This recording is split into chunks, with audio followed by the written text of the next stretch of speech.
Hey everyone, I'm going to be talking about scientific evidences for the firmament above Earth. Alright, the first one is gas pressure. Gas pressure is the amount of force exerted by the gas molecules on the walls of a container. Without the container, you don't have the gas pressure. The gas pressure expands outwards and moves omnidirectionally, and the collisions of the container create gas pressure. We are breathing gas at surface level on the Earth.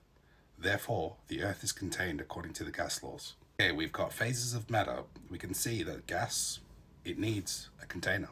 Gases take on the shape and volume of their container. So on the Earth we have 14.7 psi at sea level, and as you go higher it gets less and less. Now that's called a pressure gradient, which also requires a container. You cannot have a gas pressure gradient without a container. Gas pressure requires pressure. So you need to have the gas pressure to have a gas pressure gradient. Any amount of gas pressure requires a container. It's like saying, can you have a red car without the car? The answer is no. You need to have the car first to have a red car.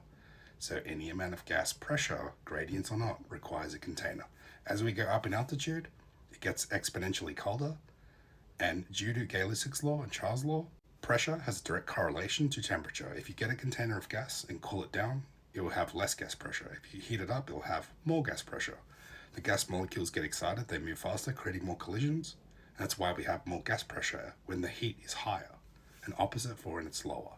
So as we go higher up in altitude, the gas pressure decreases because the molecules are cool and they get more dense and settle lower, and therefore there is less gas as you go higher up in the atmosphere.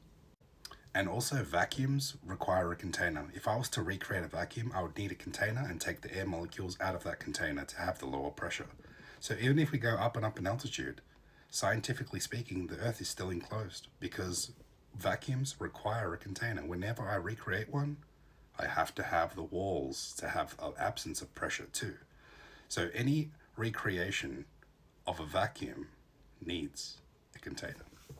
According to the globe paradigm, the Earth is essentially an infinitesimal small dot in an outer space vacuum of 10 to the minus 17 torr.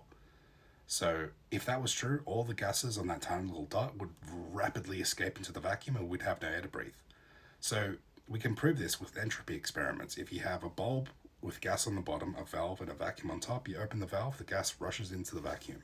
And if that vacuum volume is bigger than the gas volume, all of that gas will escape into the vacuum volume. So look, we have the tiny little Earth there in respect to this infinite giant space vacuum. All of the gas on the Earth would violently fill the vacuum and we'd all be dead. So it doesn't matter which way you look at it, the Earth is an enclosed system. Even if you Google, is Earth an enclosed system, it has to agree.